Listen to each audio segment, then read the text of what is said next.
Today I'm going to share with you an effective saving system. Now, upon retirement, everyone know that there's no more active income coming in and only expenses. So, which category do you wish to join upon retirement? According to Yale University study, there is only 1% of people will be very wealthy, and 4% of people will be independent, financially independent, and 5% still working, and 27% already passed away, and 63% still financially dependent on other people, still need to depend on other people for the financial matters, for income. Okay, so which category do you want to join upon retirement? So that's why it's a very important thing for us to plan for our retirement. Now you see, this is a life planning model whereby we need to accumulate wealth for our retirement, no matter what. So this is current the situation, and also retire at this point, and also end at this point. So we have two stages of this retirement. One is pre-retirement, we call it accumulation stage. Another one is post-retirement, is called a preservation stage. Alright, so these two stages has two different methods of managing our wealth. I'm going to share with you later. So you see, when we accumulate our wealth, this is during accumulation, wealth accumulation. So when we accumulate our wealth, there are two ways of managing our saving. Number one is people, when they earn money, no matter what, they spend first. All right, they pay their bills, they pay for their expenses, children education, all these things. So they spend first. Then only whatever balance they will save. If there's no balance, they save. They plan next month. And also, if there's next month there's no saving, then they go for another month. Alright, so this is spend first, save balance. Another type of people is they will save first. No matter what, the income coming in, they save first. Alright, they allocate certain percentage for retirement, and they save first. Then later on only they will spend the balance.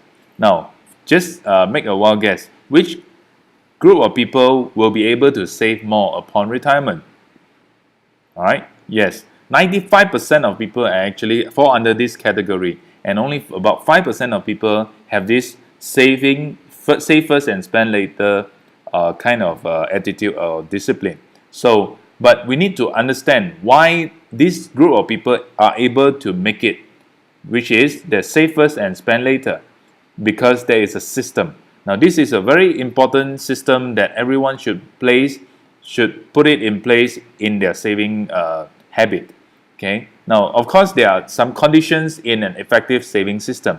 Just quote an example. If you have account A and account B, if account A is giving you a 6% return, whereas account B is giving you 4% return, and account A has this thing about this compulsory saving. Account A doesn't have a compulsory saving mechanism, which means you want to save, also can.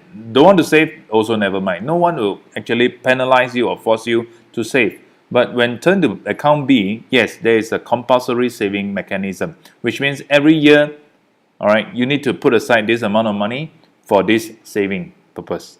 Okay. Next, flexibility to withdraw. Account A has a flexibility to withdraw, which means money that you save inside, all right, you can withdraw anytime, any amount. No one will control you because it's your money. All right, so you can withdraw anytime. All right, they'll give you some more. They will give you a lot of facilities like ATM card and credit card, or even checkbook. All right, so this is very flexible for you to withdraw. Whereas account B, at least within 10 years or 20 years time of period, all right, there's no flexibility to withdraw. All right, of course you want to withdraw also can, but you'll be penalized. All right, so that's why you will be able to save until end of the term. So it must be a long-term thing, all right? For example, 10 years in account A and 10 years in account B. So just make a wild guess. At the end of 10 years, which account will be able to accumulate more wealth? Yes, it's actually account B. So no matter how the return is, even though A is giving you 6% of return and B is giving you 4% return, and because of this compulsory saving and no flexibility to withdraw, you will be able to accumulate wealth for account B after 10 years of period, for example. Now, when we come to the preservation for retirement, Okay, we have touched on the accumulation part, and now it's time for us to move on to the preservation stage. Now, this preservation stage, the focus will be more towards preserving your wealth. Now, many people upon retirement, when they receive their EPF money at the age of 55, all right, they tend to finish the EPF money within the first 3 years. Then how are they going to live on and continue the living, all right, after 4 or 5 years? So that's why the preserving your wealth upon retirement is very, very important as well. So you need to have this system called preservation. All right, you need to have a system to preserve your wealth so that it can last until the end. Now, upon retirement, during the preservation stage, you have 2 types of account that you must have. Right? So number 1 is the flexible account, and also another type is called preserve account. What do you mean by flexible account? Flexible accounts mean you can withdraw money any amount, anytime. No one will stop you. Whereas the preserve account, they will pay you periodically. Okay. So for a flexible account, for example, are EPF, your EPF money, your saving, your FD, your unit trust or share. All right. You can withdraw your money from all these accounts anytime that you like, or any amount. No one will stop you. Whereas for preserve account, if you are working under the government, all right, if you are a government servant, then you can opt for this pension. Pension means you can withdraw your money every month, all right, until end of our life. Whereas for annuity is another type of something like preserve account, which means every year they'll pay you an income by insurance company. All right, so this is called annuity. Now, just make a rough calculation. How many percent of your retirement falls under flexible account, and how many percent falls under preserve account? Yes, most of the people who are working at the private sectors have 100% of money in flexible account, whereas preserve account, 0, majority. Okay, so what you can do is, since preserve account is so important, you need to transfer a little bit or out of your flexible account into your preserve account. So what can you do is this: you can minus off 30% from here and place it here, 30%. So minus 30% or plus 30% here. At the end of the day, it is still your money, because when you have 70% here, you have 30% here. When you add up these two together, it's 100%. So what do you lose? But by simply transferring your 30% out of your flexible account into your preserve account, you'll be able to get the benefit from both sides. Okay? First thing is that you won't finish off your flexible account money in a short term or period, and also you have a preserve account to take care of you for long term. All right? So this is the importance of preserving your wealth, all right, during retirement, during the retirement stage. Okay? So then the account that we recommend to our client is something like this. Now, people will say that, hey, my investment return is giving me even higher return, all right, 10%, 20%, 12%, all right. Your saving is only giving me less than 5% or a little bit better than FD. So I'm not interested in your account. So what we want to state and clarify to them is that saving is not equal to investment. Saving has its saving potential, what do you call it? Has its good point and bad point, and also investment. It will come together with risk as well. So now just make a comparison between these two, saving and investment. Now in saving, it is more stable return. All right, it's vested. Vested means whatever you have earned in the past, all right, is yours already. It will not be taken away. All right, whereas your investment, it has a higher potential return, but it fluctuates. So if it drops, then all your investment return that you gain in the past all will drop together. Next, saving, you slowly accumulate, whereas your investment, you need to have a big capital investment. Saving, low risk or almost no risk, and your investment, you have to pay for high risk and maybe bankrupt as well. Now, saving is no need to wait for timing. All right, you can save anytime, all right, periodically, whereas your investment, you need to wait for timing. Timing is very important. Next, no need to spend time to study. All right, you don't need to spend time to study all these things, all the investment methods or tools. For investment, you need to study thoroughly, and for saving, no processing fee. Whereas if you invest in stamp duty in your property, then you need to pay for stamp duty or legal fee. Saving, no need depends on luck. All right, if for investment, many people, if they are lucky, they can make money.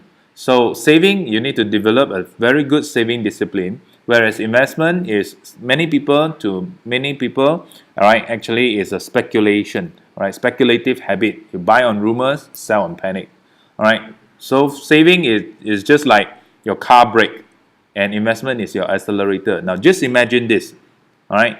When you're driving, if you only have 100%, you only have accelerator without a brake, what will happen? Do you dare to drive the car? I bet, all right, many people will not drive that car, all right, on the road. All right, so that's why if you drive a car, you need to have an accelerator, and at the same time, you must have a brake as well. So our conclusion is each one has its own advantage. Now, and you need to diversify the risk, maybe 20% in saving, or 30%, or maybe you put 70% or 80% in your investment, whatever. All right, so it depends on your risk profile. So when people say that investment is having a higher return, all right, so we have to state the saving also have this good point. Now, when people say that, hey, your what do you call that? Your plan is giving me very low return. Now, what you can answer is this. Now, you can show this. You draw a what do you call that? A square here. You say, Mr. Prospect, do you have business? He said, yes. Do you have unit trust? He said, yes. Do you have fixed deposit? Yes. Do you have money in shares? Yes. Do you have properties? Yes. Now, you can ask this question. Now, Mr. Prospect, out of these 5 accounts, which one do you think can give you the highest return? All right, this prospect will say, of course, my business can give me the highest return. Now, you can ask another question. Since your business is giving you the highest return, okay, what is the point of putting so many accounts in unit trust or fixed deposit share property? Isn't it the best is you put 100% of your money into your business, which can gain the highest return? Then your customer, the prospect will say, oh no, I need to diversify and park my money. Yes, since you have already diversified, why not you diversify a little bit of your money into this kind of account, our income plan, so that during your accumulation stage, it can make sure that you accumulate. And during your preservation stage, you can actually make sure you preserve until the end of the day. Why not you transfer a little bit your money from your fixed deposit or your unit trust or whatever into our annuity plan. All right, so that will be a good option, right? Okay, so another concept that you can share with customer, you do not need to present from beginning to the end. Okay, what you can need to do is whenever customer asks you some questions, you can just answer. Another one is this. Now, we are just helping you to build a safety net for your investment. Now, investment is just like walking on this string, okay, because it has risk, so it might fall down. So when we fall down, what must we have? All right, we should have a safety net. Now, this safety net actually is just like our saving, right? When our investment drop, okay, or crash, then at least we have a safety net to protect us so that we won't fall on the ground, right? So this is the concept of diversifying your investment and into some portion of it into the saving. So I hope this explains to you why we need to have proper saving system in order for us to accumulate our wealth, all right, upon retirement. Okay, so we do not compete on the return, all right, we do not go and fight on the return. Okay, what we do is that we explain the function of your saving, all right, to a person's portfolio. Okay, so thank you and good luck to you.